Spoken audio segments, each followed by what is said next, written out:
Tim? Well, it's going to go to the, what's up?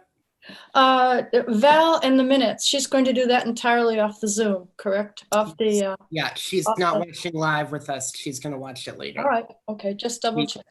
All right. We talked about doing it both ways, but the doing it after is, well, it's going to go to the, what's up? Val in the minutes, she's going to do that entirely off the Zoom, correct? Off the, yeah, she's not watching live.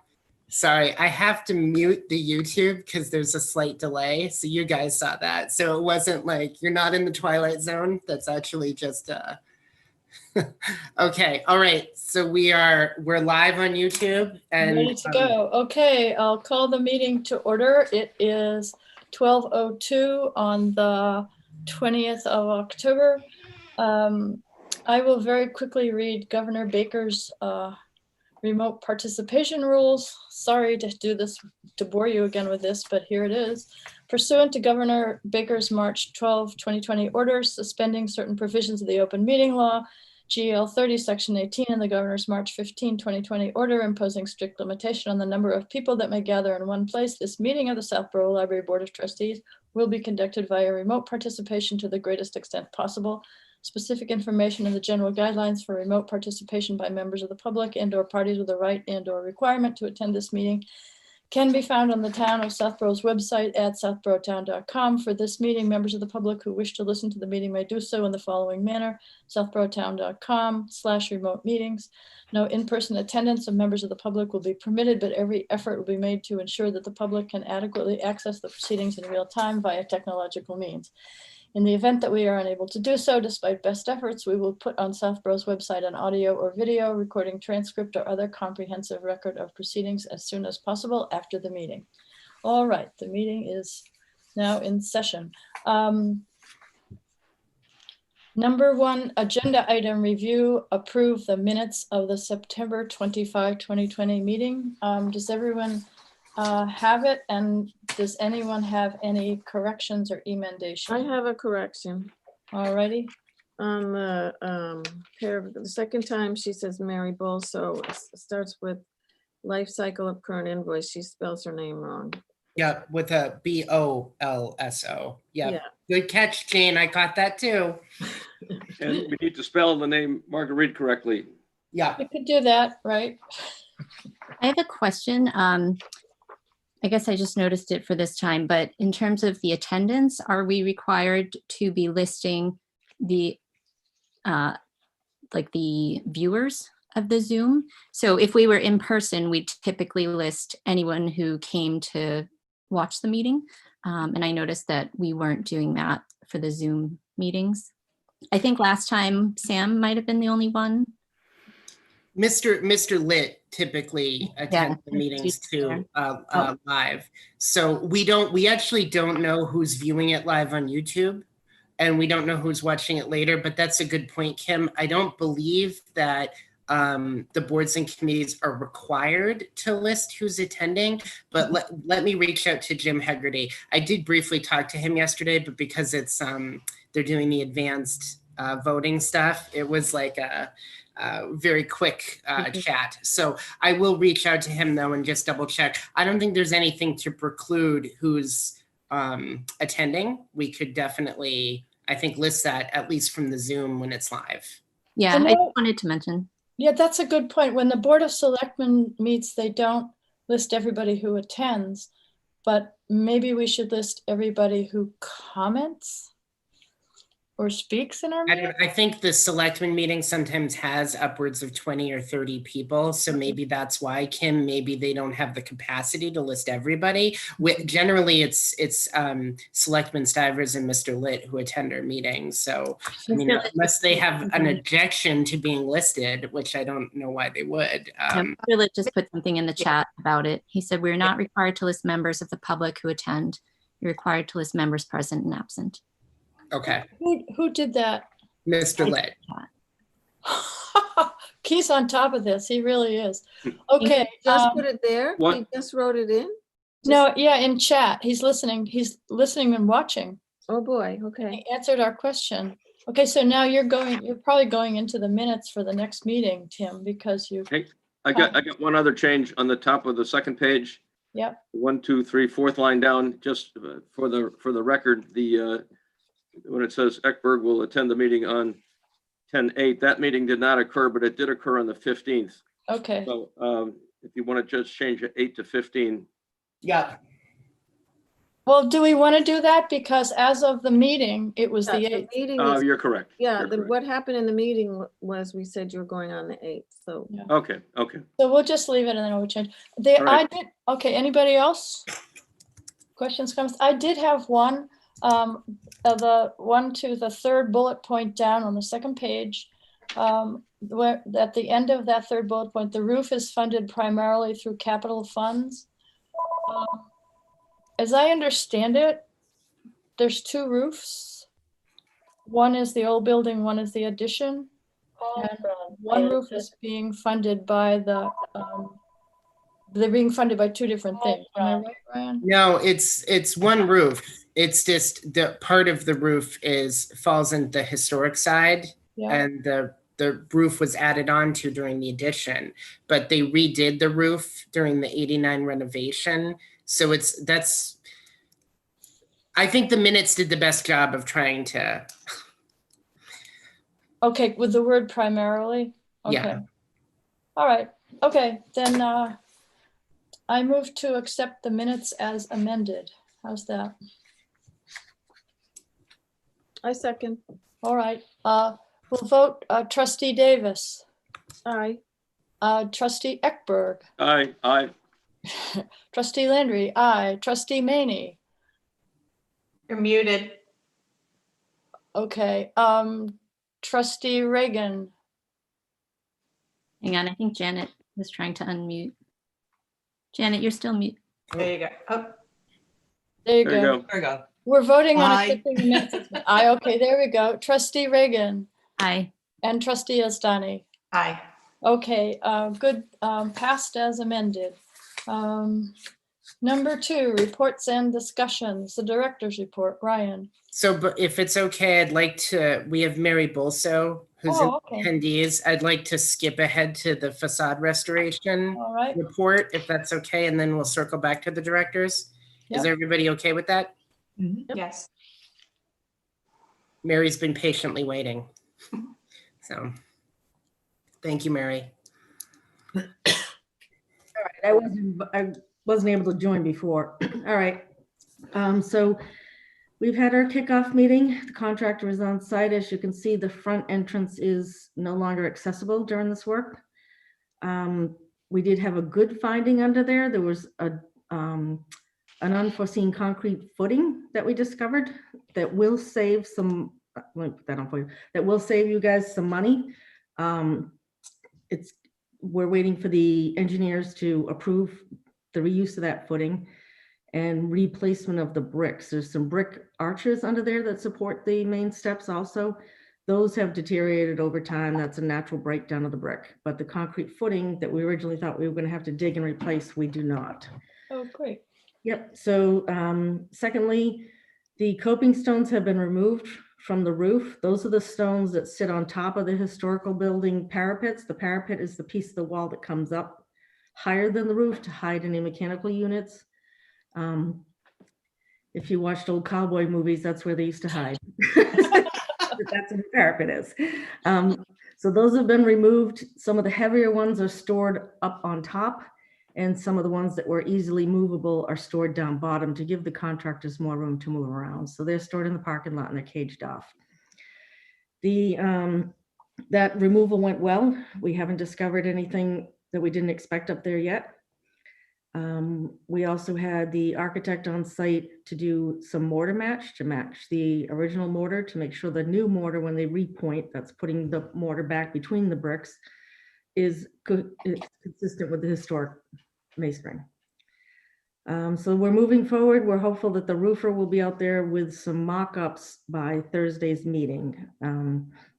They were supposed to be there last week. They did not make it. We're hoping this week they have the mock-ups done. So the mock-ups will be samples of how they're going to do the flashing on the roof that the architect can remove before they review and approve before they get too far going, and then there's some more tests to be redone.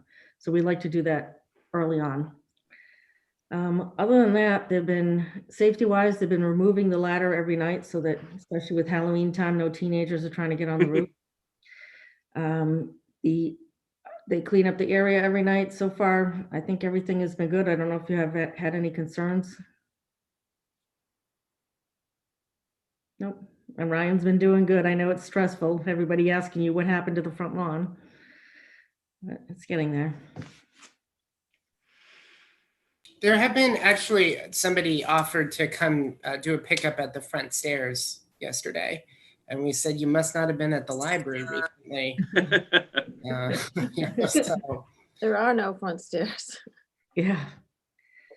And all your pickups have been on the side going very well.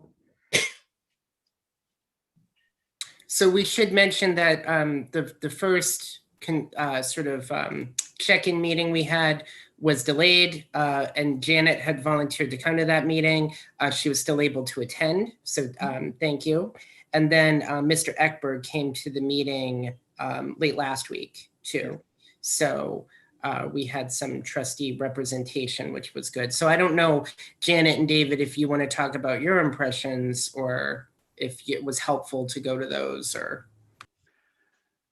Well, I would say, long and short of it was that I came away very impressed with the thoroughness of Mr. Packard and Mr. Packard Sr., Mr. Packard Jr., the Cal Hess, if I'm pronouncing that right, Cal Hess people. So the contractors and the two representatives from the architectural firm, you know, coupled with Mary and coupled with John Parent and Ryan, my sense was that that things are being extremely well supervised. There are certain things that are, I can go into some of this if you want, but certain things that are beyond our control, such as the storm windows. The contractor is having difficulty with the Ohio manufacturer, who is terribly backlogged. Apparently he's an artisan of sorts and does special architectural storm windows.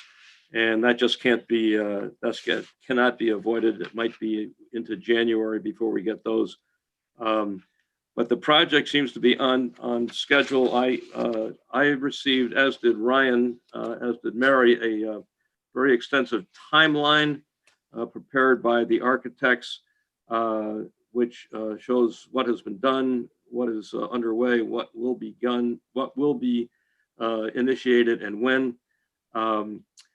And again, long and short of it is that I felt very comfortable. Again, my first meeting with them, I felt very comfortable that we were in good hands all the way around. And I will conclude by saying that, and I've discussed this with Marguerite, that I would encourage the rest of you, I mean, I hope, Janet, you might agree with this. I would encourage the rest of you to raise your hand for subsequent Thursday morning 9:30 a.m. meetings to be the trustee representative. I think it will help all of us if we all have kind of a hands-on understanding and an opportunity to talk to all the aforementioned people. So we're in good hands, and with the exception of a few things like the storm windows, things are on schedule. Thank you, David. Janet, do you want to tell us your thoughts on it too? Well, I agree with everything David said. The people are very competent. They work together well. They seem to be good relationships all around. One thing that came up that I was wondering about follow-up is that when on the first pass of the outside of the building, Ryan, you probably remember they came up with an issue to do with the foundation that they thought might be very expensive to deal with. I can answer that. Quote at the time until they had a chance to review it more. Or Mary, I don't know who wants to address. Yeah, Yeah, so, let Mary do it if that's yeah, it. Yeah. it's under review. The issue is it was an unforeseen condition. When they cleaned the foundation, they noticed the spalls. A spall is a piece of cement that has fallen off, and that's because the rebar was too close to the surface, and now it's visible. And over time, that rebar will rust and expand and cause more spalling. It's not a structurally dangerous situation right now. The contractor is going to give us a price, and then you guys will vote to see if you want to do this repair or not. That's only on the addition, right? That's on the addition, yep. but not on the old building. No. Okay, thanks. And Ryan was very forthright in saying that the funding for that extra component is yet to be circled. But I was misinformed somehow. I had the number 50,000 in my mind. It's nowhere near that. It's more like 5,000. So, but it's still it's still an open issue as to how that gets funded.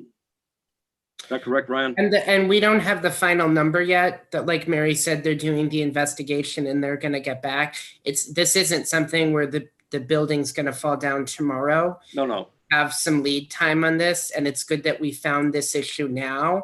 But this was, let's have them come back to us with a number. And then that is really, I think that's the first step before we need to look at potential next steps for that. But like Mary said, this could be a potential long-term issue for the building. And one of the things that was brought up is that it is a potential way for water to get in. So that I think, the libraries and water in Southborough are not two things we like to we like to be proactive about.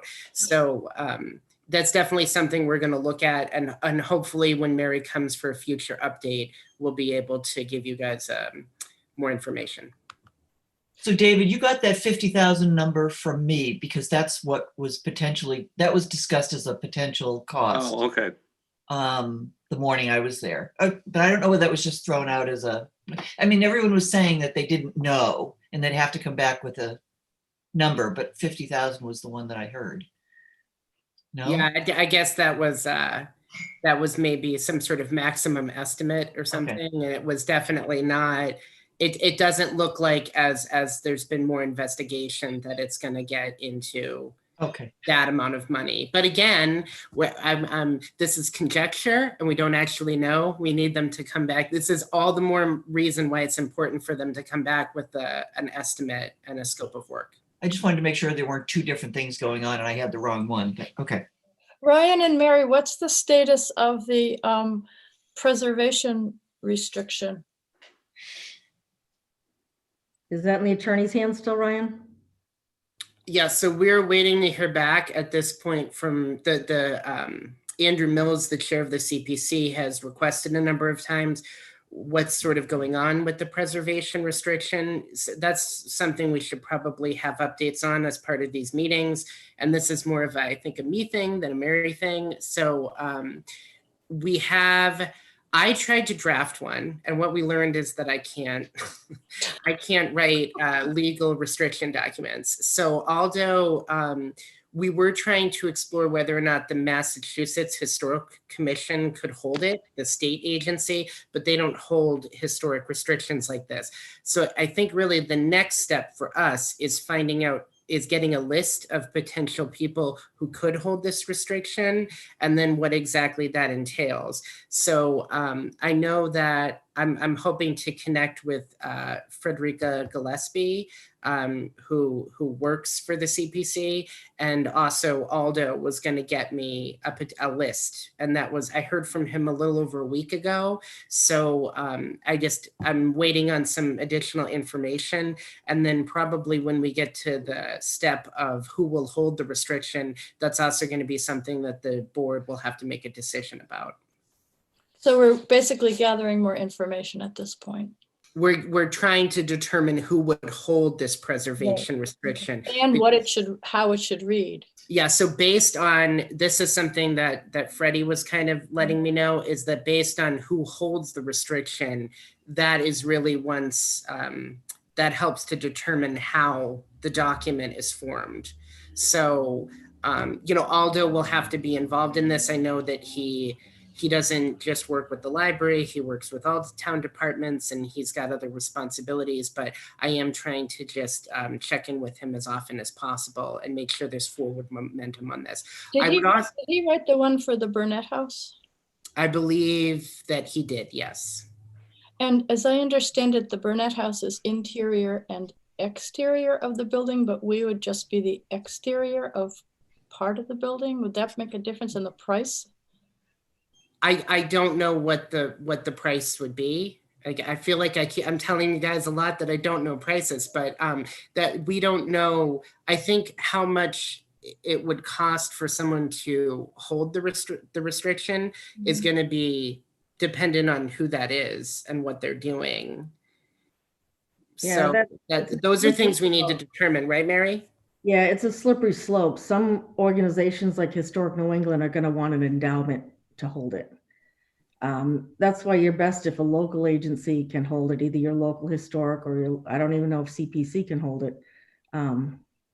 So we'll have to wait and see what Aldo comes back with. We did determine that you as an entity, the Board of Trustees, cannot hold the restriction. Yeah, we did try that. Yeah, we asked that question, and that is not. It was a negative, right? Okay. Yeah. Any other comments about the facade restoration? Are there trustees who would like to go to the next meeting on Thursday? I do know that Janet has been helping me with the restriction, and I know that Janet has expressed interest in coming to additional meetings. I would just say if we don't have anybody who has sort of a burning desire to go, I know I don't want to speak for you, Janet. It was helpful to have Janet there to have the PR discussions start, and I know that she has been helpful with following up and doing some research into this. So I'd have my plug for if we can have a Janet return, but it's up to you. That's fine. Yeah, I'm happy to do it. Is it scheduled for Thursday again this week? Yes. Yeah. Okay. And 9:30, right? Yep. Correct. Yeah. Correct. All right, that'd be great. Janet, you can be sort of our point person to report back on what's going on. In addition, if Mary doesn't want to come to every single trustees meeting, although we're fascinating. Oh, I'm not sure I'll be able to do the detail Mary does. Well, the Zoom makes it easy, you know. I can call from my car, my house. I happen to be at my home office today. All right. Okay. Janet, I'm happy to be your stand-in if your schedule doesn't permit. Okay.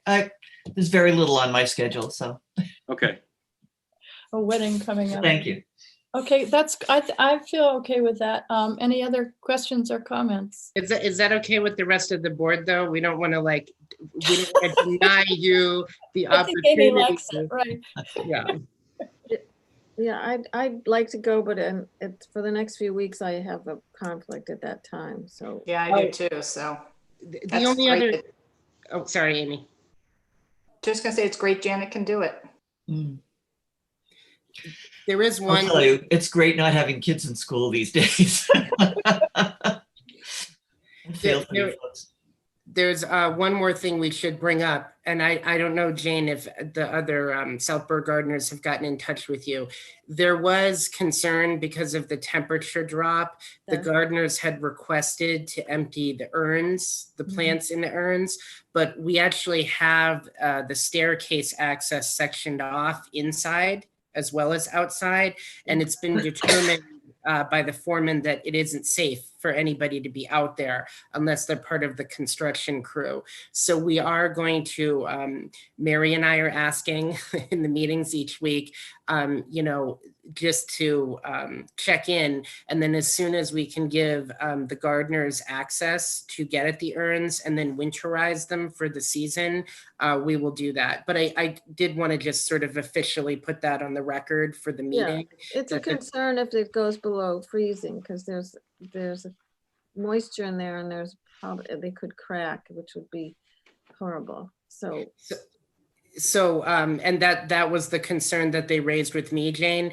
The good news is that those concrete sort of infrastructure that we found below the stairs does potentially mean that the stairs might be done sooner than expected. Okay. So that's kind of I don't want to hold the construction people to that, but that's sort of the good news. And the stairs was really the first part of the project. So we're hoping that we'll have good news, but we don't know until we hear back from them. So. Okay. Jane, what do you do to winterize them? Just empty them? Well, you empty them, and they have covers, and in the past we've put plastic bottles in there to hold the shape. I mean, you don't want any moisture on them because that could freeze and then crack them. Crack it. Yeah.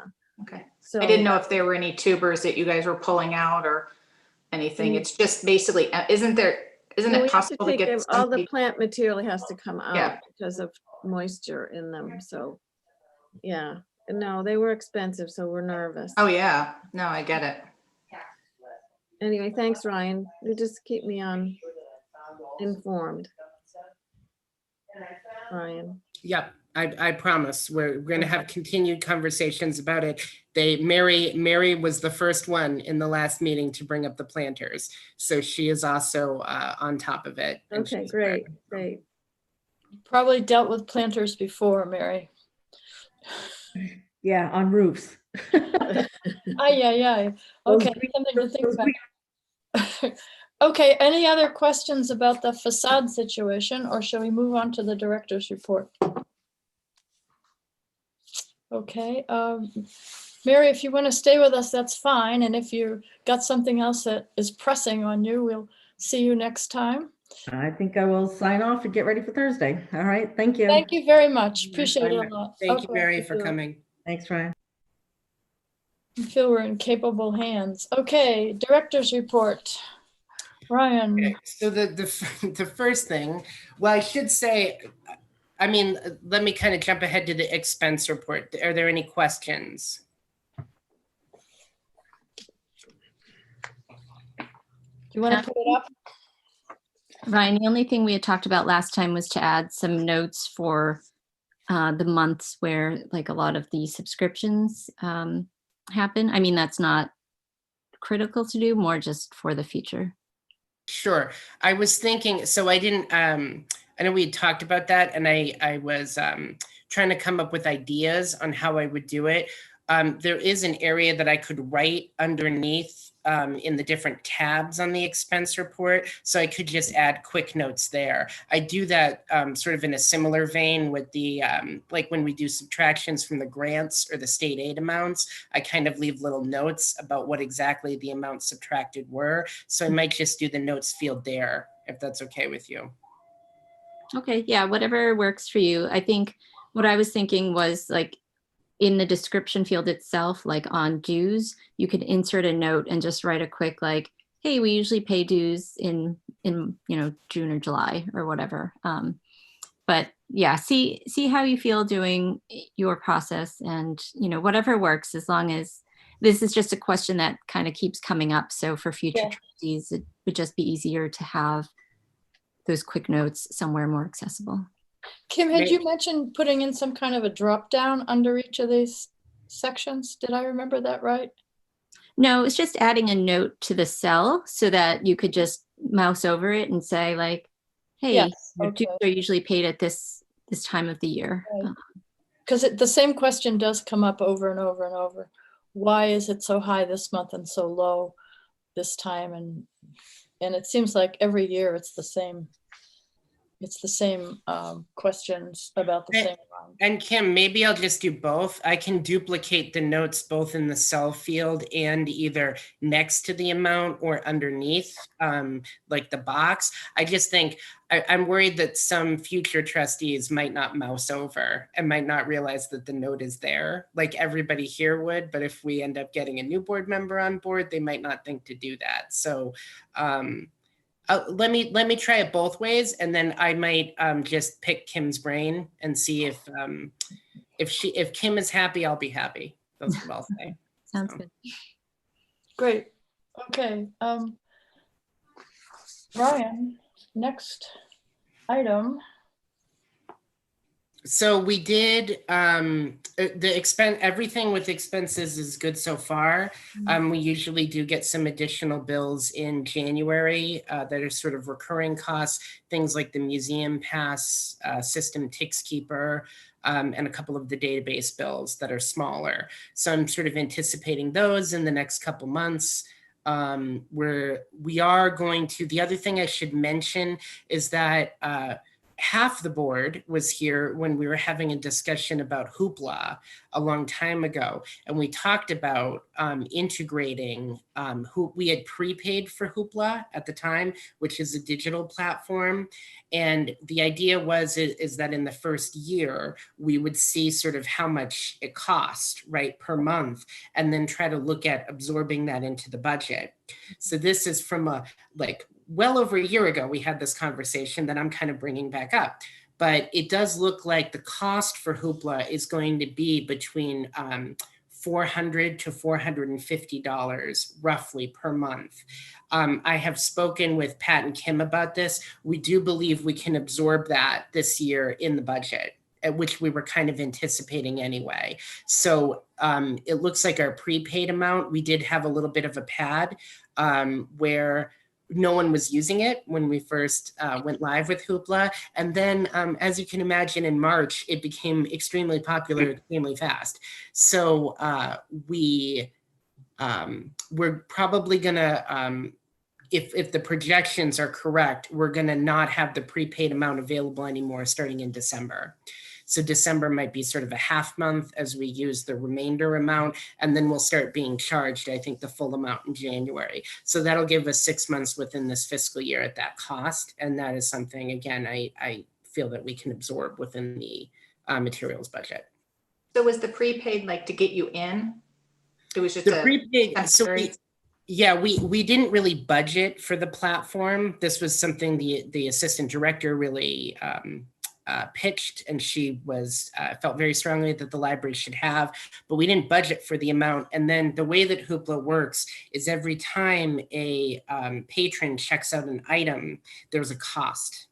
Right. So it's not a flat fee, which are what the rest of our database costs are. So it depends on usage, right? The more people use it, the more it costs the library, right? Which is similar to sort of how print books work. That's Hoopla's model. So we didn't know how much to budget because we didn't know if this would be popular. And again, when we first piloted it, it was not very popular. And then sort of the situation changed. So now we have an idea. It's been pretty consistent since March in that price point. So I think it's around like $420 something every month. What is that usage about? Like, I mean, are you considering it's really being used? I'm just curious. Oh yeah, I think it's something around 300 to 400 checkouts per that's good. cycle. It's more like in the 300 because things are usually a couple dollars. Books are one of the cheaper pieces, and books are actually the most popular on the platform. That's great. If you guys were interested, I get sort of itemized invoices of what's being paid out of the prepaid every month, and I can make that information available. What are the charges for like a book or a film? I'd have to look it up. It's slightly different for every individual item. So it has audiobooks, sort of video content, because it has some television shows and movies, and then books. I want to say it's like $3 or $4 per book. It also depends on the book. Some books are different prices. Ryan, yeah, it's complicated. Ryan, do you have a document that shows kind of our monthly usage of this against other platforms that we have? I think that as we go into next year and kind of new dues for these things, should we reevaluate things based on, usage over the pandemics? And I think it's hard because we can't really predict what people will use, but I think it's pretty safe to say that people will still be relying on online resources a lot, at least through this winter.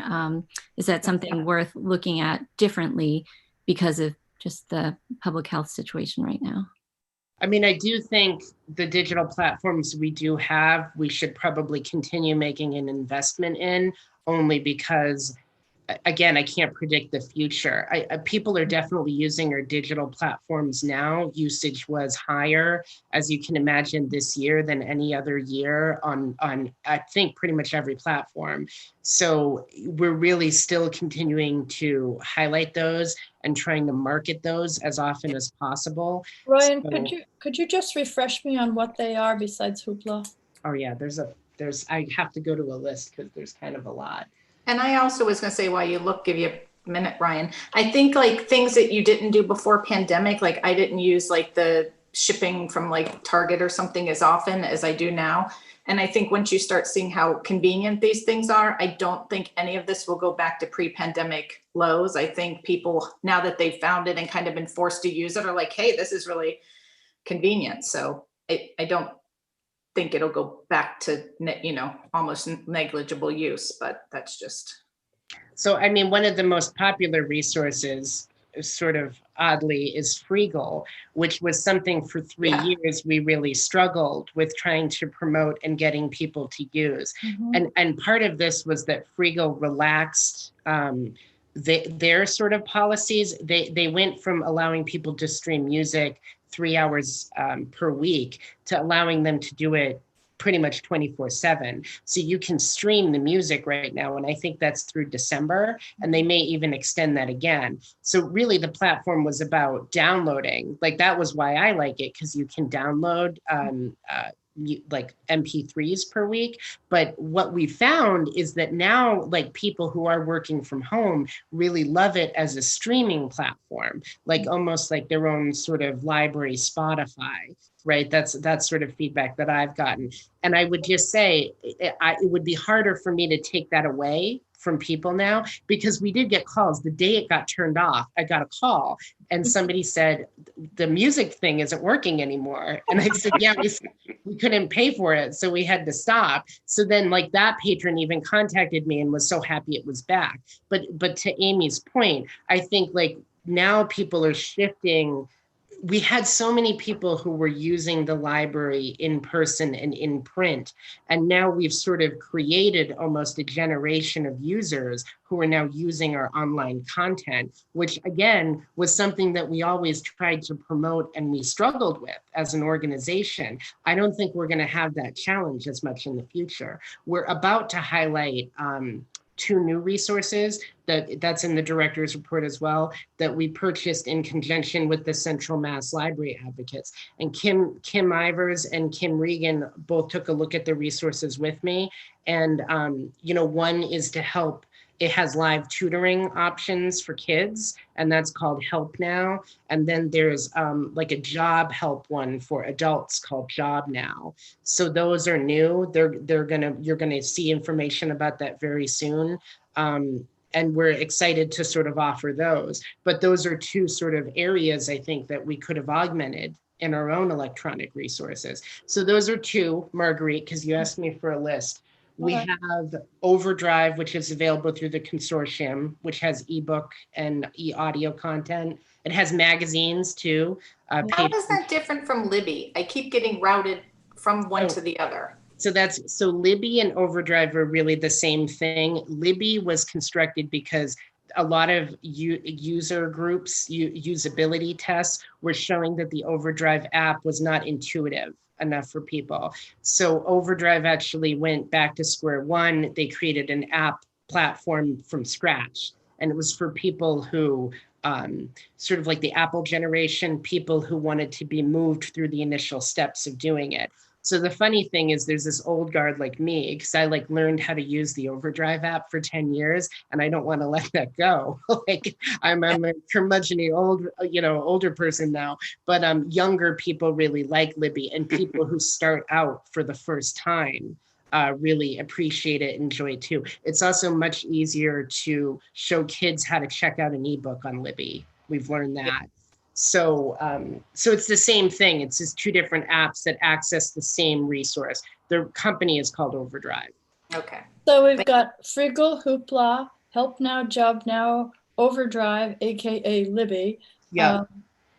We have JSTOR, which is a humanities research database that has articles, and it has some history book chapters, things like that. But if you're doing sort of humanities research, we have Ancestry Library Edition for people doing genealogy research. And we do have a local genealogy group that uses it. And the Ancestry user base was very high this year, which was very exciting. Yeah. Mango Languages, which lets you learn, I think it has over 200 languages in it. It was 100, it might be 173, somewhere around there. They add stuff to it, which is good. Go Do we ahead. mention, mentioned Hoopla, we mentioned Freegal. We also have something called Cypress Resume, which helps you build an online resume. So that sort of augments Job Now. Those are two different job researches. And then we have something called New Wave Legal Documents. So that's if you want to print out your own, like, let's say you need to do like a living will, or you need to, different sort of legal things you need a form for. They have sort of templates that you can use and modify and then get notarized. I looked at the living will stuff recently, so that's. Oh, good. You use it. So these Oh, all. and then we have, I'm wonderful. sorry, there's still a list. So we have the Newsbank Massachusetts resources, which is also referenced in the director's report, because we're going to be expanding that to have the image edition of the Worcester Telegram. And so we're the library, I'll level with you guys, that pay the least amount of money for that as part of the consortium effort, because we're now the smallest library in that consortium. It includes Shrewsbury, Westboro, Marlborough, and I believe Auburn. I think it's just us now. We have had libraries drop out of it because they didn't want to pay year to year. So the image edition is only going to be $370 additional for us per year, which is half the price of the print subscription. So we may reevaluate getting the print subscription because the Worcester Telegram is not very popular, I would say, in print here.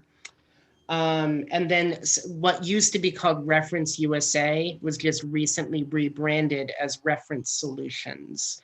So that all of these, I should say, for people watching at home or people watching this later, are available on the library's website on the right bars, directly on the front page. And then there's also an area under I Want To, and it says research databases. There's a full listing there, including statewide Gale resources and Encyclopedia Britannica, which are offered by the MBLC. I spent many weeks, my first couple of years here, annotating those lists and having a breakdown for anybody who's doing research at home. And look, even the dog at the Davis household wants to use our electronic. No, I think it's great. We have such a varied list of resources to use. Yep.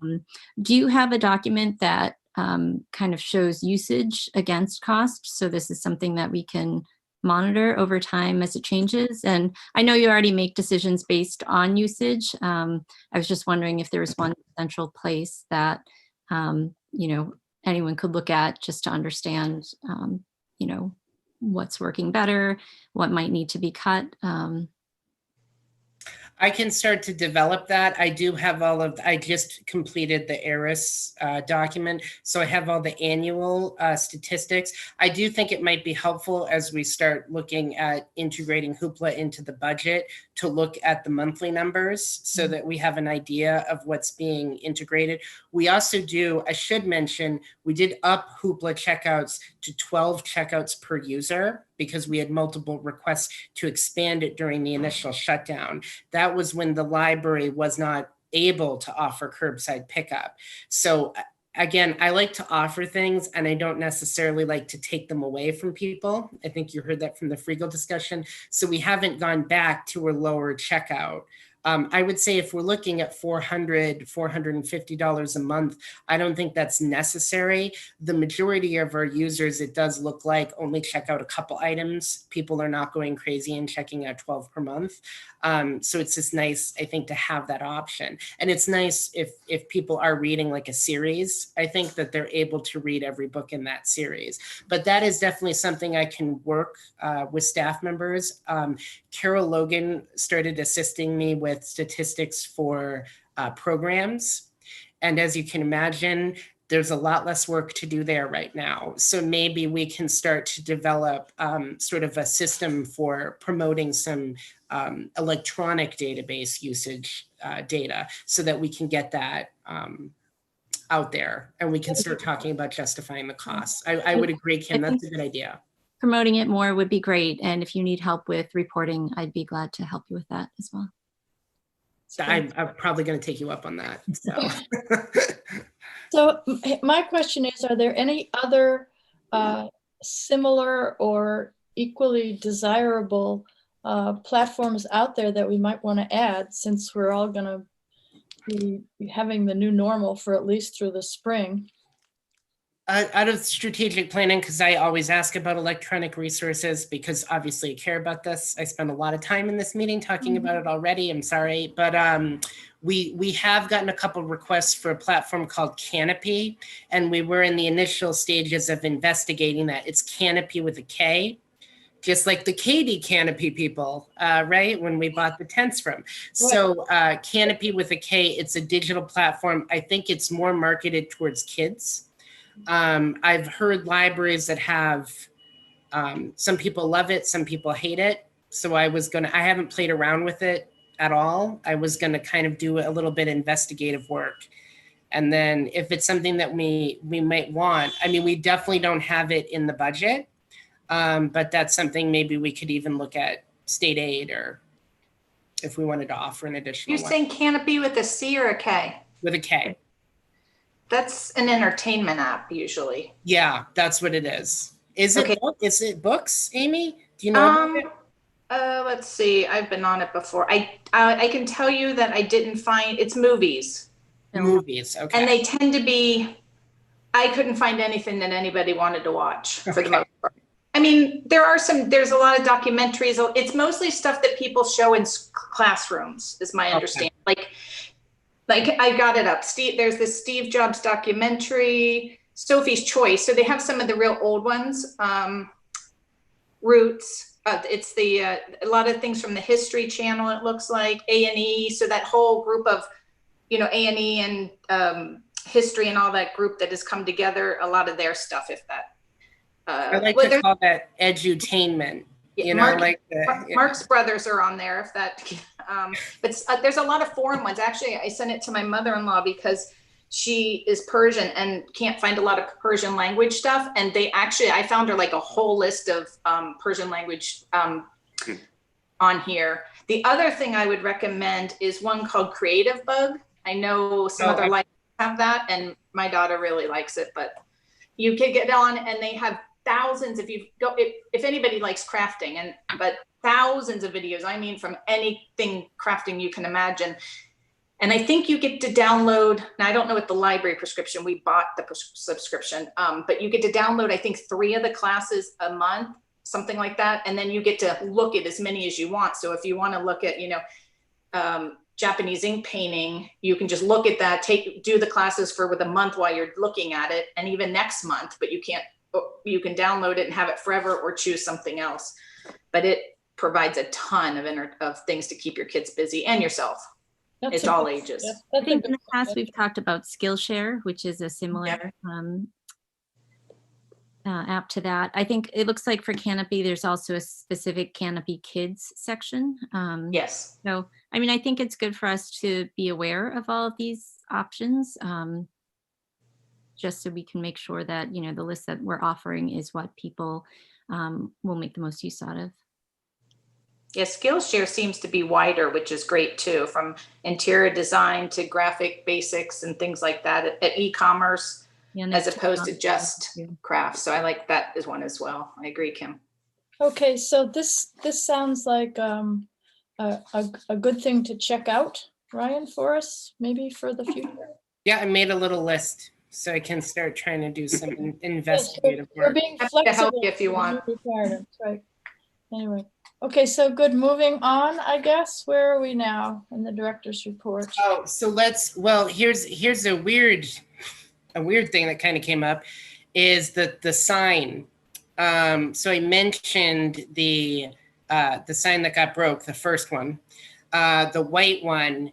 If you drive by the library in 85 now, or you're facing the library, you can see that part of the granite pillar is now pretty far into the ground, right? Because sort of the geographic footprint has changed because of Main Street. So it's been suggested maybe that we might want to move the sign. So that's the first thing. What resulted, as I think the conversation continued, is that there is now a sidewalk that exists along Main Street and up 85 that does end. It ends when you get a little bit up towards the library side, but it exists where that pathway was, the granite pathway, which has been disrupted. If you've ever been at the library by that tree that's directly in front of the book drops. So sort of the root system has kind of brought up the pavement a little bit over time. So if you guys have questions about this, I can bring you on the grounds and I can show you this. Some of you are nodding because I think you know exactly what I'm talking about. It's right near where the bike rack is where the tree and sort of the walkway has been disrupted just because of the tree getting larger. So you don't have to make a decision now. I'd probably recommend that you don't, but I don't think the walkway is required anymore. So we could restore the lawn completely on that side. That is something I think DPW could help with. They are recommending that maybe if we want the sign moved, that we could do that too. You guys may decide to do nothing. We can keep the walkway exactly as it is. We can keep the exterior sign exactly where it is.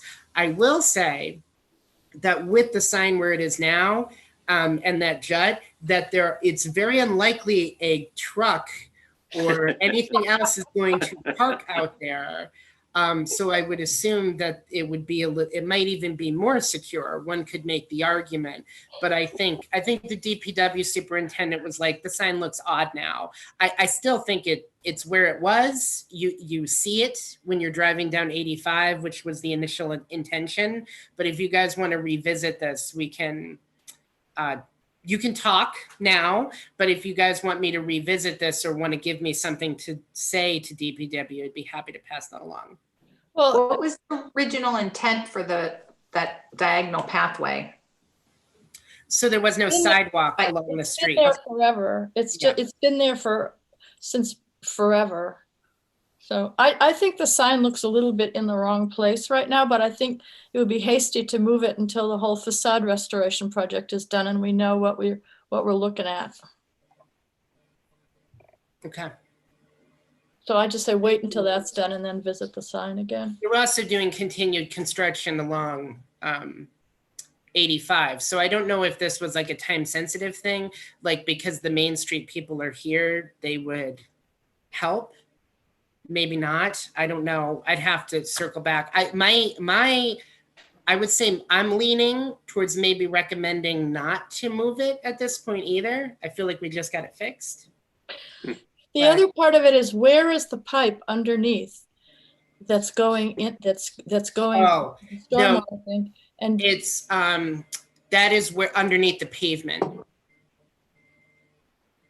Okay, I don't know about everybody else, but I think we should wait and see what the facade looks like before we start moving around the.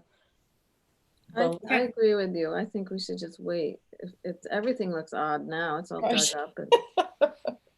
It's all over the place. Yeah, I think the DPW would probably end up moving the posts if anybody did. But it's sort of like if you're decorating a room, you really can't do it until you know what the walls are going to be like. So I also think it would be good if we hold off on seeing how the repaired sign does in the winter, to be honest, and see if there's any, if it makes it through the winter, okay, and we still have the sign. Because I know we talked about a year from when it broke, we're now a couple months after that, is revisiting whether or not to completely replace it.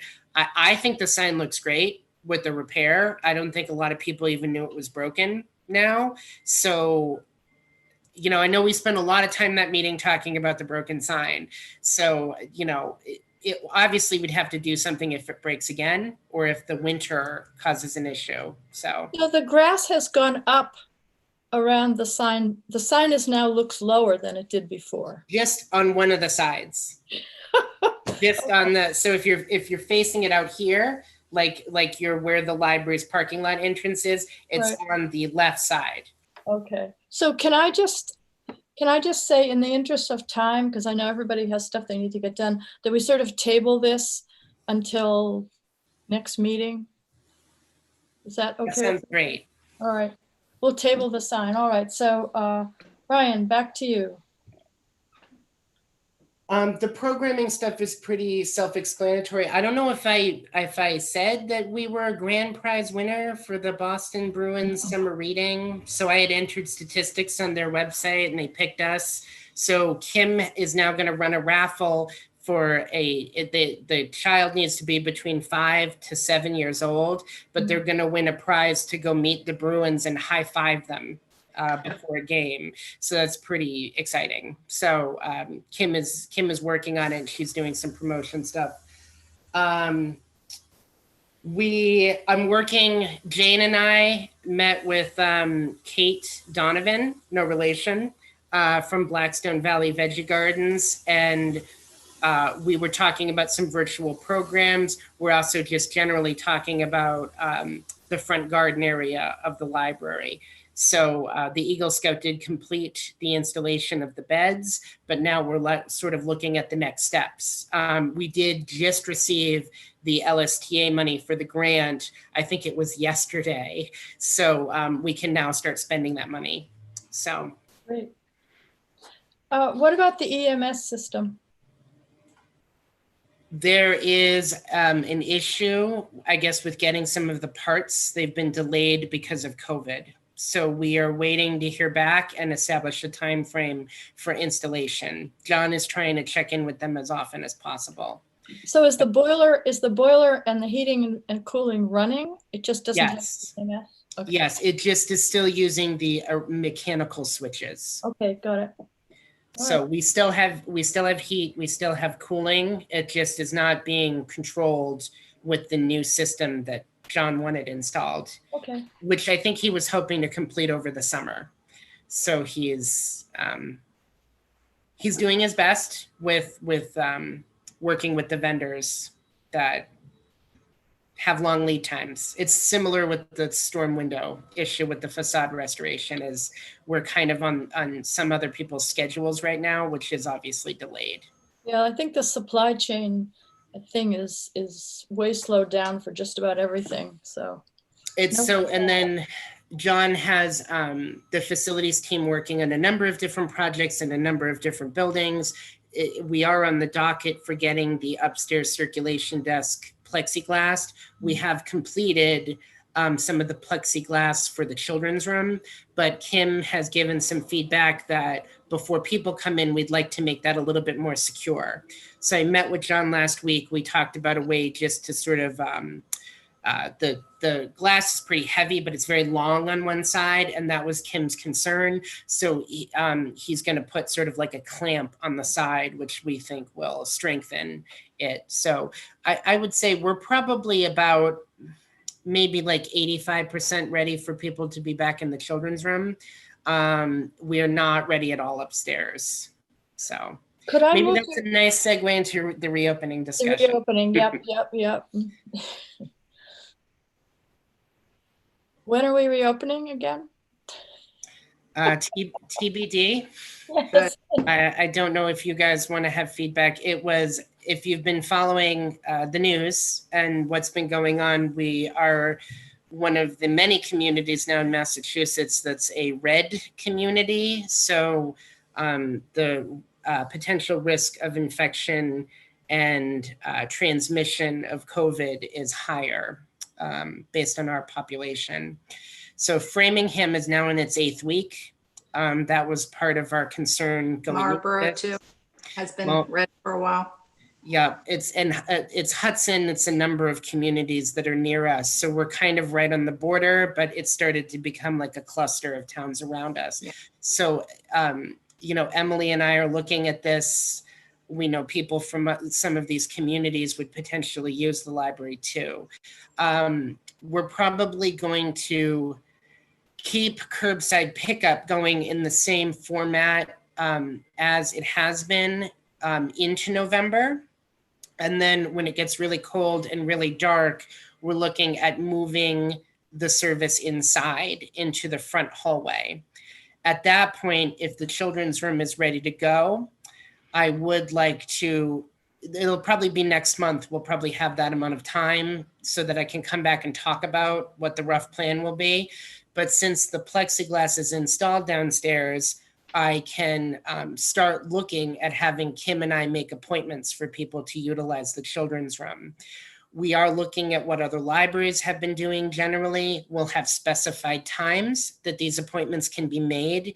It would be one family at a time in the children's room, and it would be for a 30-minute appointment. If nobody is waiting and nobody's here and somebody does come to the library and they wanted to do a drop-in appointment, we would probably allow that as long as it doesn't conflict with somebody who pre-scheduled an appointment. We're going to make allowances even for Kim's lunchtime. We're not going to schedule appointments during that time unless Kim wants me to cover. So I think primarily it'll be Kim and I who are staffing the children's room if we do that. Kim has also said she might prefer if we wait to do appointments until the entire library can have appointments scheduled. But we are going to have to look at the children's room almost like its own thing. We can have more than one family potentially upstairs because of the geographic area, the footprint of upstairs. If we get the desk plexiglassed and we have, we're going to have to do sort of like the flow, like the arrows on the ground is probably what's going to happen, where we direct people in a specific area, similar to what you've seen in grocery stores. Because it's only going to be one way in, one way out for the children's room, it's going to have to kind of be structured, I think, a little bit differently than everything else. So you can make the argument that let's start with the children's room and let's have that almost be like a beta test for all of this, or we can do everything at once. Are you getting requests from patrons that they want the library to open up? What have you been hearing from the people in town? Generally, no. There have been a couple people who have requested. I shared this with Amy briefly, but oddly, I'm getting more requests from people who do not live in Southborough that the Southborough Library specifically reopen. So there was a young lady I've spoken with a couple times who lives in Hopkinton, and her library is open. She just likes our library more. So, but it's the feedback we've gotten. I know Marlborough is still closed, and there's been, I would say, a handful of Marlborough people too that have requested. I would say generally we're looking at less than a dozen people who have brought it up. Some of our older senior residents have asked, and that is only because the senior center is also closed. So, I don't think anything, unfortunately, is dramatically different from when we talked about it last month, except that the numbers are increasing and that worse. Yeah. So you could make the argument that it's almost like we should be more cautious. And I think you all agreed that we should err on the side of caution last month. But what I will say on sort of the devil's advocate side is that other libraries have opened. They're not seeing a deluge of people come in all at once.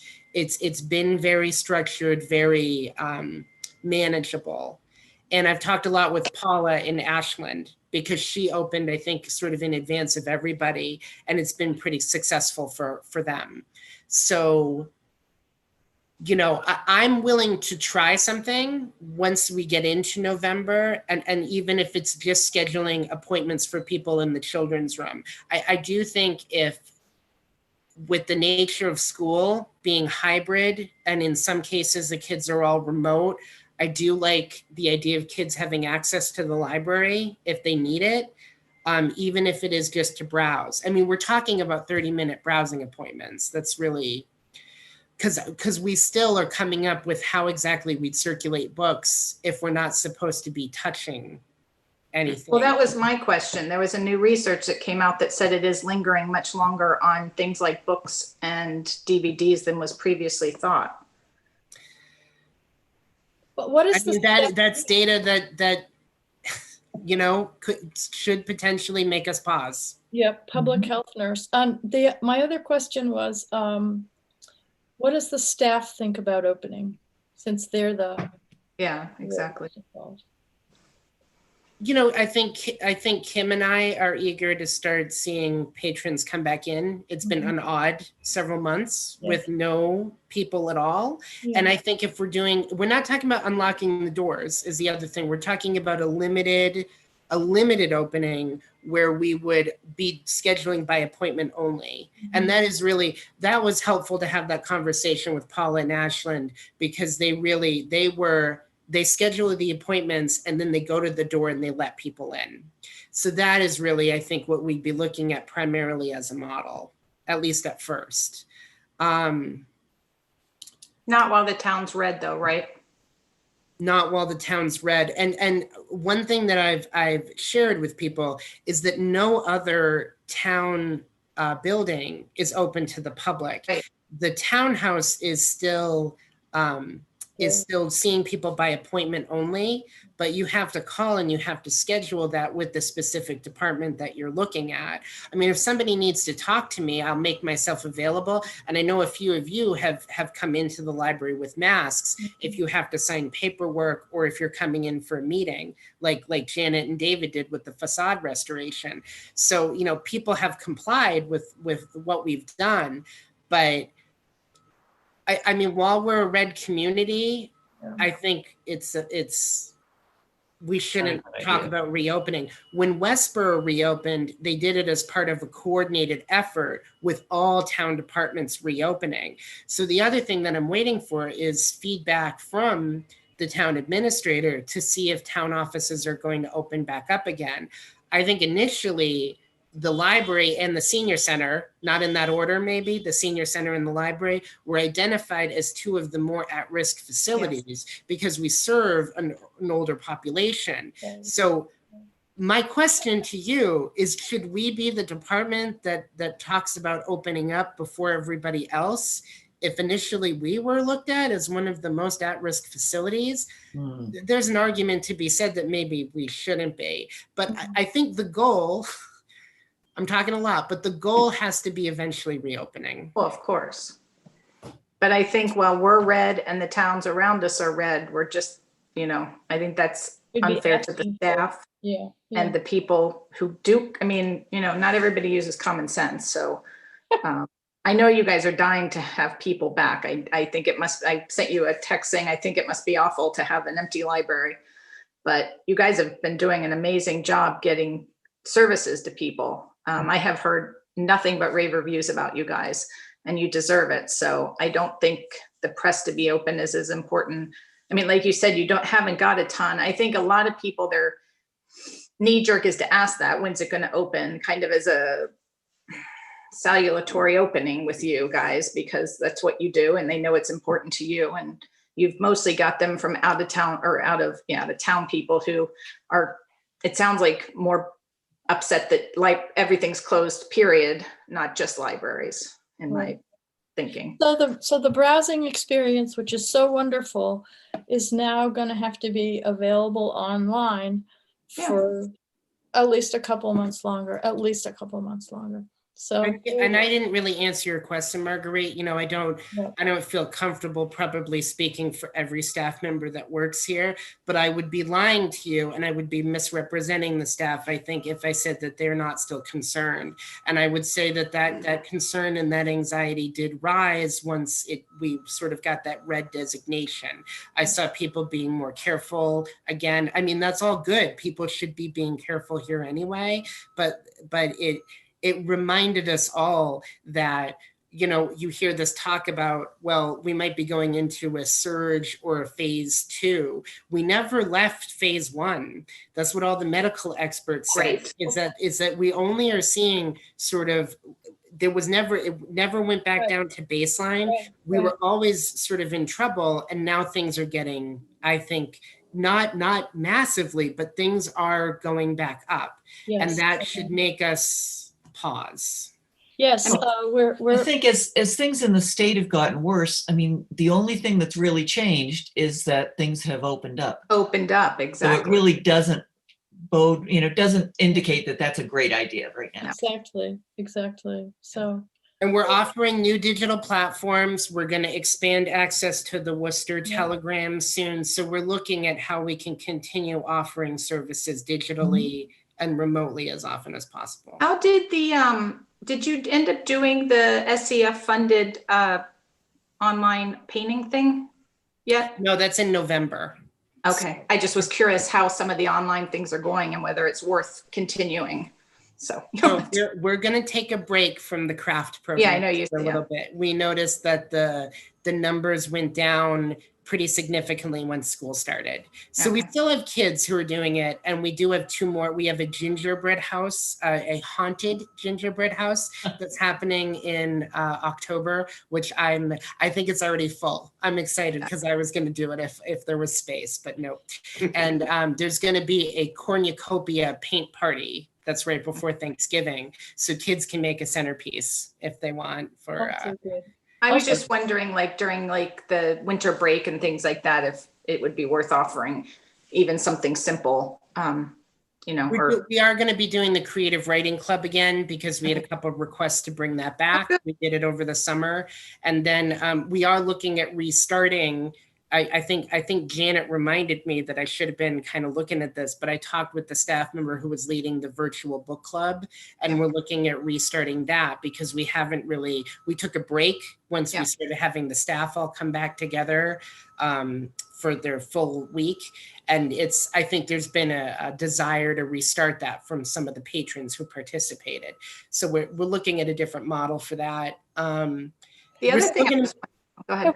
Have we got anything out on the website asking patrons in general their ideas for what they'd like for virtual programs? I mean, because you've both mentioned a couple of really wonderful things. I wonder if people in the community would have any similar ideas of what they think their kids could do or what they'd like to do, like the creative writing workshop.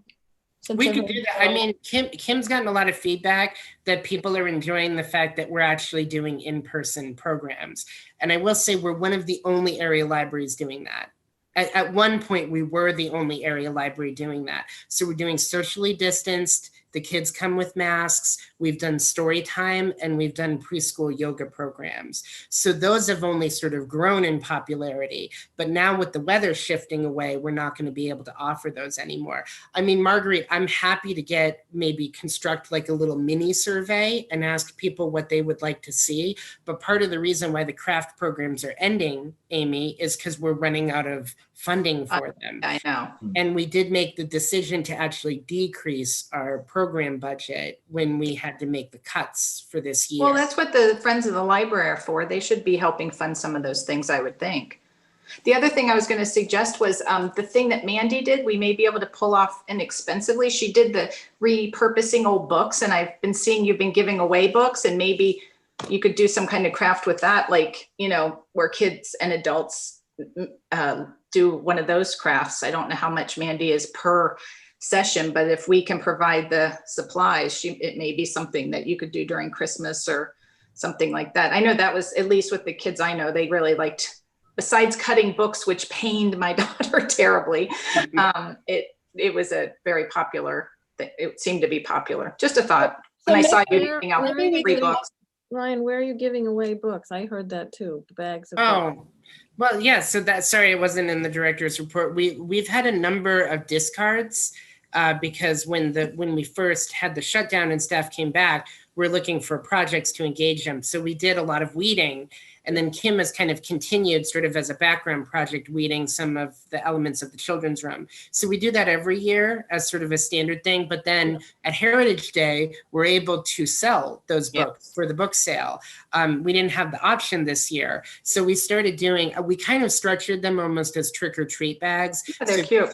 Come to the library if you guys have been here. There are pumpkin bags, and they say what sort of the treat is inside the bag. So there's like 5 adult sci-fi books. There are 3 picture books. So people can come and they can grab those. And then it's a way for us to help get the discards out to the public, and people can get a free book bag if they want. So it's like a mystery bag. When does this happen?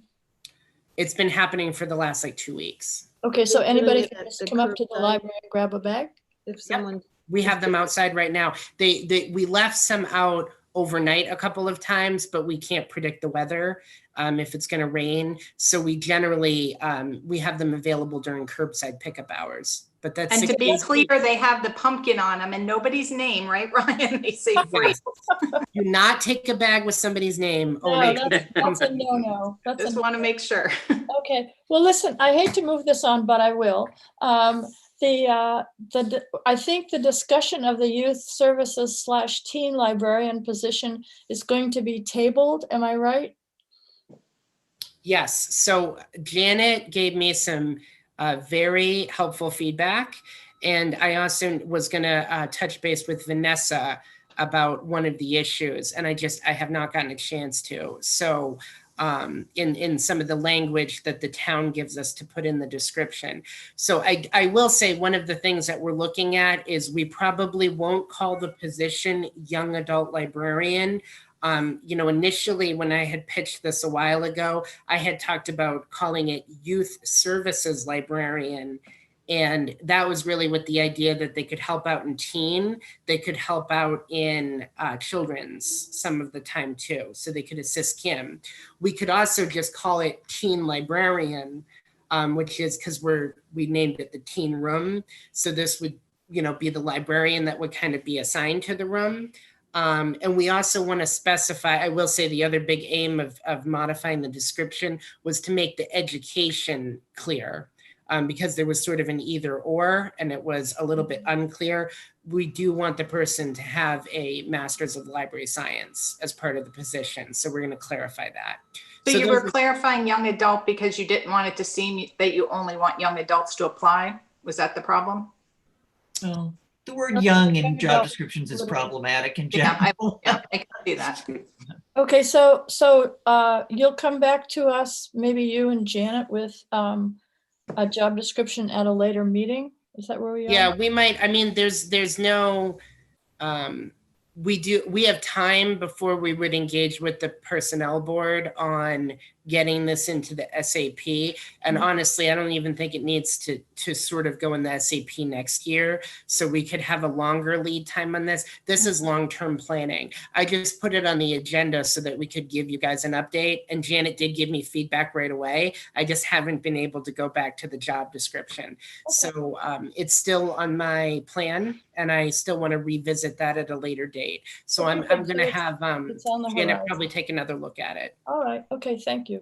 Any other questions about that? Comments, whatever? Guess you could, any of us could call you, Ryan, with any thoughts about that if you're working on the job description. Sure. Okay. Our last item for today is the inclusivity / diversity statement and discussion. I think we postponed this from last time. Anybody got any new thoughts about where we want to go with this? Or Ryan, you want to fill us in? Well, I just want to make sure that we're all on the same page too. Was there a decision made as to whether or not the board is going to do a statement or not do a statement? I think we said we wanted to do a statement. We were looking at other statements to sort of the Westboro one, and Marguerite, you had a second one. I thought we weren't doing one, so I have a totally different knowledge or understanding than you. So I'm bringing it up. I remembered that we were considering saying that we supported the MBLC statement or the American Library Association statement and leaving it at that, but also focusing the what we were putting forward in the collections in a more diverse way. Yeah, we put together some book lists. Yes, yeah, including that one from the Gardner that you got, which was so good. Yeah. That's where I remember it. Everyone has a different recollection, right? I remember that we were talking about supporting the MBLC statement, but then also many of us felt like actions were stronger than just words. So potentially supporting a statement that's, already written by the Mass Board of Library Commissioners, and then following that up also with the action steps that we plan to do. But I guess in doing that, I went back and looked at the MBLC statement, and it's short, and I certainly support it. But I think at some point over the past few weeks or the last 2 months, someone had also sent out the ALA statement in response to Black Lives Matter. And I felt like the ALA statement was much more robust and had a lot more information that kind of really kind of, I thought, takes people through the intent of why they support it. And it also has a very, detailed plans for action. And that's not to say that we need to, do everything with the plans for action, but I think that if we review that and, see if we would feel comfortable using that as a guideline for us to model for our library. I thought that one was just more action oriented than the MBLC statement. So you're saying we should write our own with using that as a basis?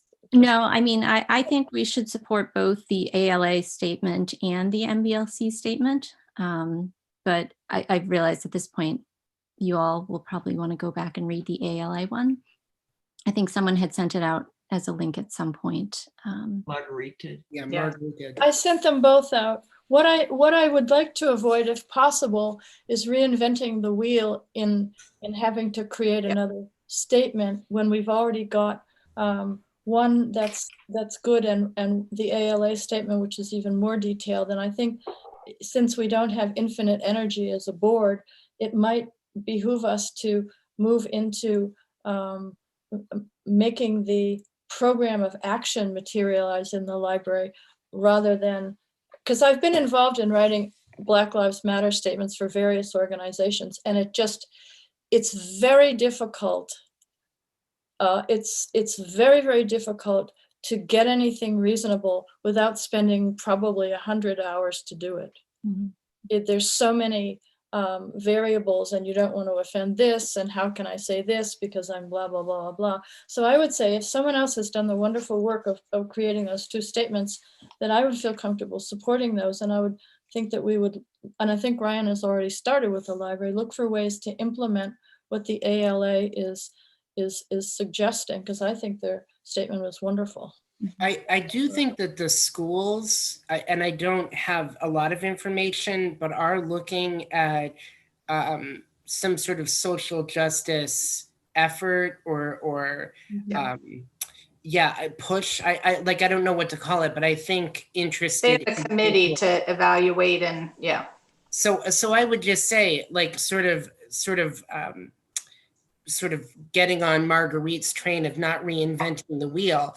I always look for opportunities to engage the library with the school system. If the schools are starting to do this effort, I think there are ways that maybe we can connect with them and we can see, how can the library help? How can the library support this effort? How can we, become a repository for this information and help them? So that might be an avenue that we could look at. Are there interested individuals in town who are part of the school effort who might have a speaker, right, that could come to the library and do a program in the future?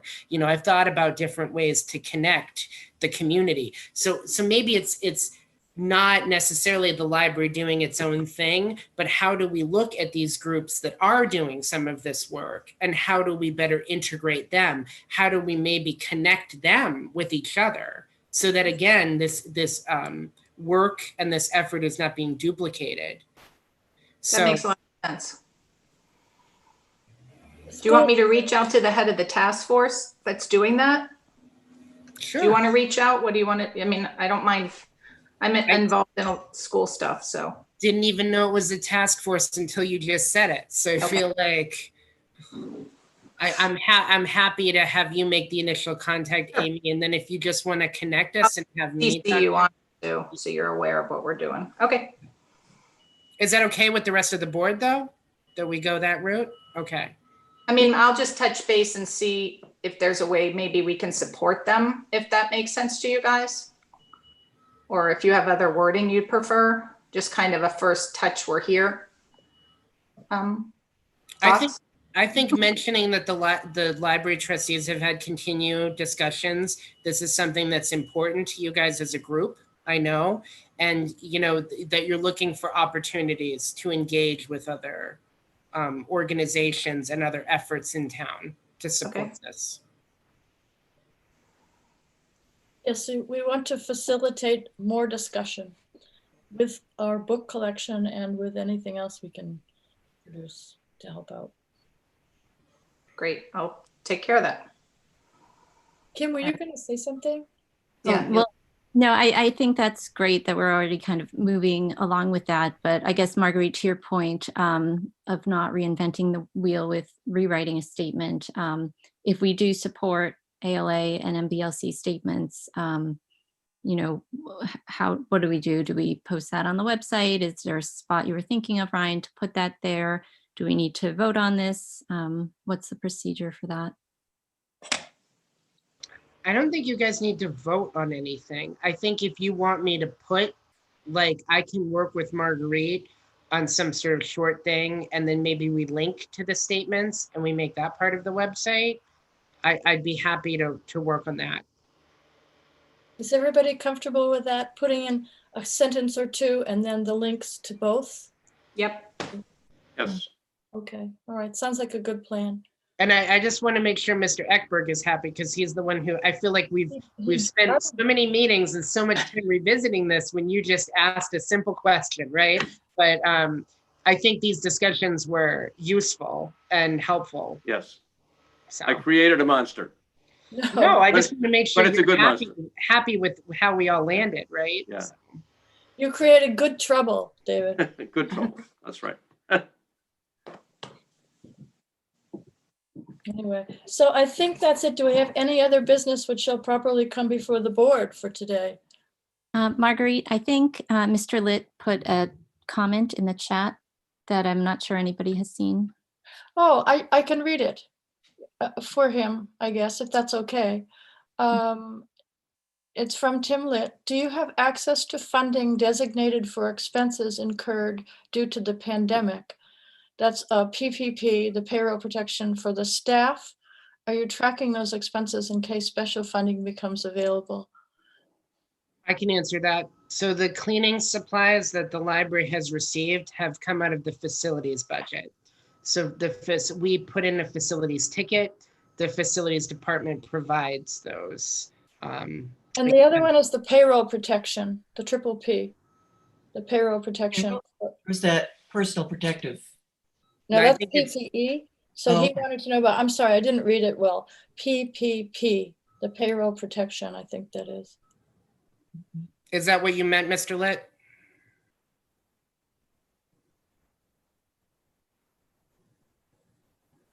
Yes. So I'd have to talk to Kristen Pasicane from the payroll and benefits office. Have we furloughed anybody or laid off anybody No, because of it? No. no. Basically, yeah. You've managed to repurpose everyone very well. There's a staff member who's older who had some medical issues before this, and she is, I guess you could call it a voluntary furlough. We've not required her to come back to work at this point. She will really, in the next budget cycle, we're looking at having her here maybe 1 day a week. Mm-hmm. So it would be a pretty limited schedule if she does come back. I don't know if she hasn't made the decision to completely leave the library, but that might be, depending on how long this lasts, that might be what she decides.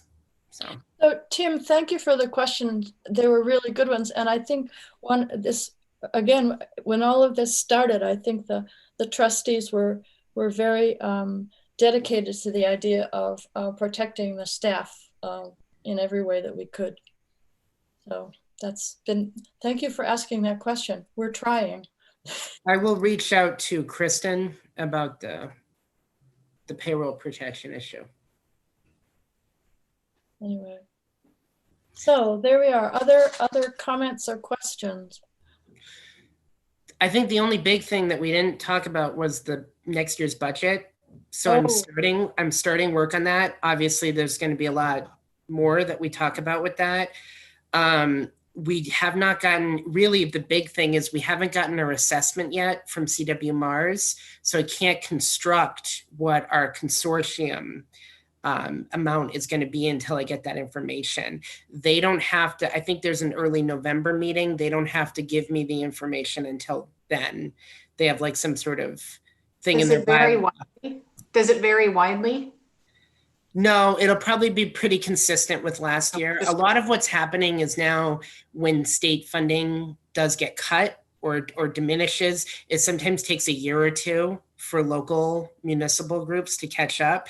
So some of the money that CW Mars receives is federal, a limited amount. So we don't know if that's going to be greatly affected by that. I think that's the big X factor right now. So as soon as I get the assessment information, I can at least do the dues.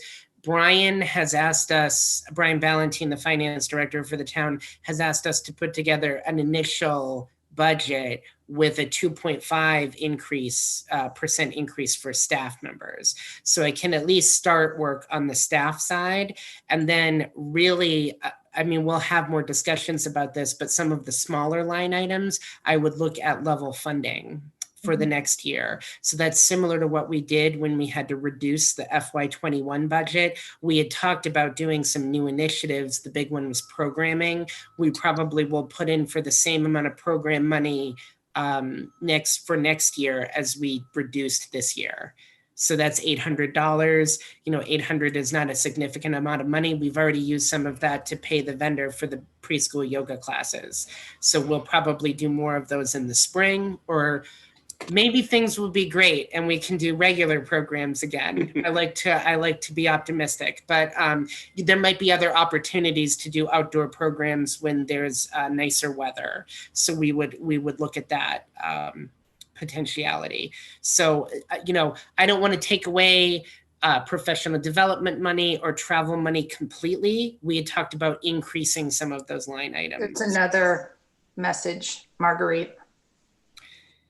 Yeah, I've already talked to Neil Espesi about that, Mr. Litt. I'd be happy to talk to you. I'd be happy to talk to you outside the meeting if you want. Those are not reimbursable expenses, neither the canopy tents or the pickup bags.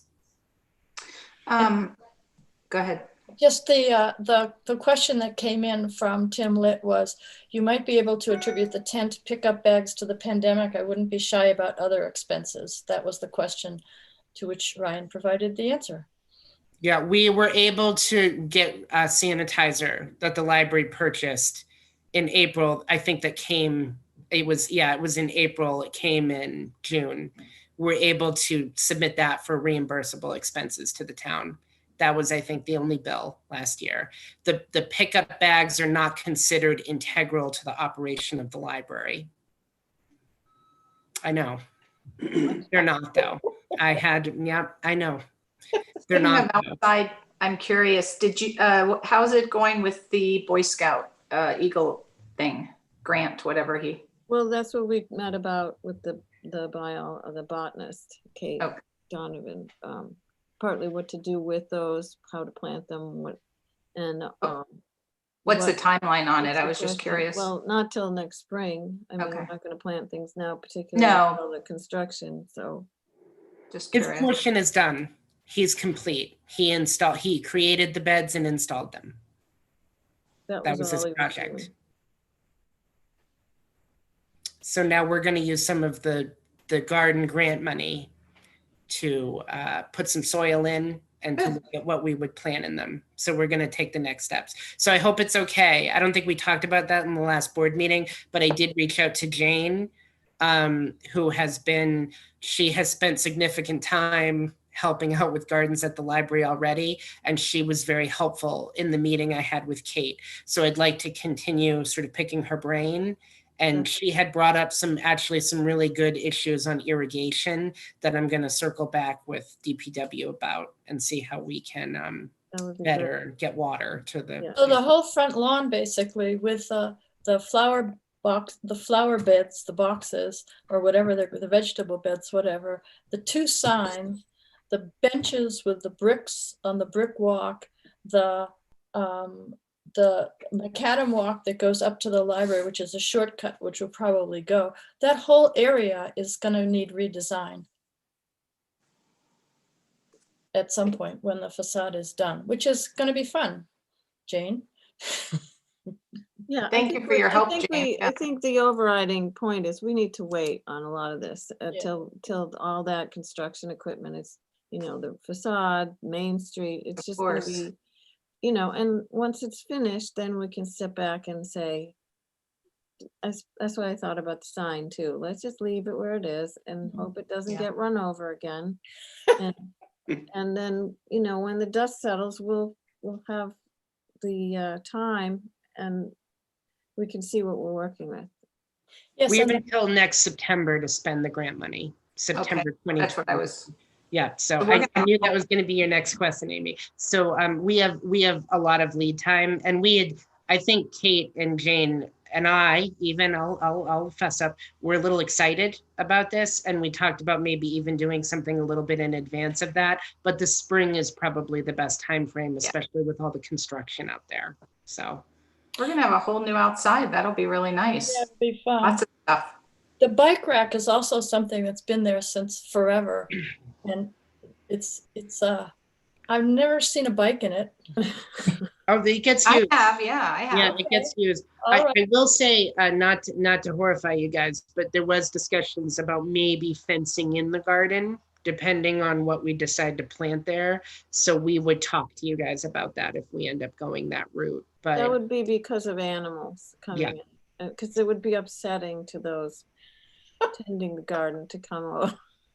As some of you gardeners may know, to go out in the Yes. morning and see Yes, see it's nothing. Oh, it's yeah. an unhappy thing, right? Anyway, So okay, so this is good, something to look forward to in the spring. That'll be lovely. We'll think about Okay. that. Yeah, Do we we're have on to do we have to vote on anything before we adjourn? you have to, I think, make a motion to adjourn. To No, but adjourn. is there any other item that we needed to vote on that we did not? No. Okay, good. All right. I move we adjourn. second. Okay, and Trustee Davis, I second the, oh, yeah, aye. Trustee Eckberg, Yay, yes. Aye. Trustee Linry, aye. Trustee Maney, Aye. Trustee Reagan, Hi. Trustee Yesdani. Aye. All right, I think that's unanimous and we are adjourned from this meeting. Thank you all. Thanks, Marguerite. Happy Halloween, everybody. Oh, yes, Oh, have yeah. fun. Good holiday. Thank you, See you everybody. Thursday, Ryan. Yes, I'll see you Thursday, Janet. Bright and early, 9:30. Okay, bye-bye. Fun. Right.